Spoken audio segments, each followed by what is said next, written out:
Happy Purim, everybody.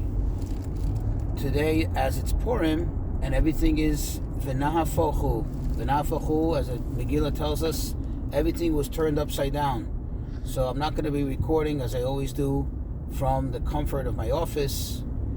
Rather, I'm doing it on the road, as I'm going now to go read the Megillah. So just a quick message for Purim. In the Megillah, when Haman came home after the feast and he saw Mordechai, and he made him so angry that Mordechai wouldn't bow to him, and he shared this with his wife. And what did his wife say to him? His wife and his advisors and his loved ones, they said to him, you should erect the gallows, which is 50 cubits high, and quote, in the morning you will say to the king, you will tell the king to hang Mordechai on it. Now the question is, what does it mean to say to the king, to tell the king? Anybody that knows anything about a king, you don't say, you don't tell the king. You ask the king. You plead with the king. Maybe perhaps if you're an advisor, you suggest to the king. But you don't tell the king what to do.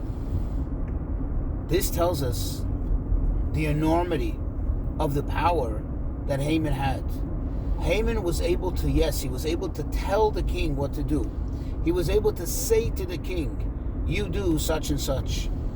In fact, Kabbalistically we know that whenever it says the word king in the Megillah, as the Megillah does not have explicitly any mention of Hashem's name, of God's name, so whenever it says, quote, king in the Megillah, it's also a subliminal message, a hint to God's name, to God. In other words, esoterically, it's speaking about God.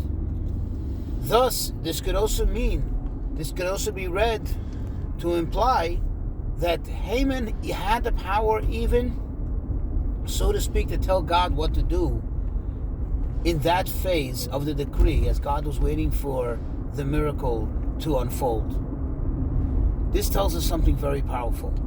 Purim, as I mentioned, is v'nahafochu. Everything turns upside down. Thus, whatever powers Haman had, whatever powers he had during the time of the decree, during the time of the darkness, we maintain, we possess on the day of Purim. Thus, we have the power to, so to speak, tell the king, tell Hashem what it is that we want, what it is that we need. Not only ask for it, but tell it to Hashem. Say to Hashem, this is what we're going to have for this year. This is what it's going to be. This is what, the blessings that we are going to have in our lives. However, there's one requirement. There's one criteria that one has to meet in order to be sure, in order to be certain that this indeed will take place. And that is that one has to desire those blessings.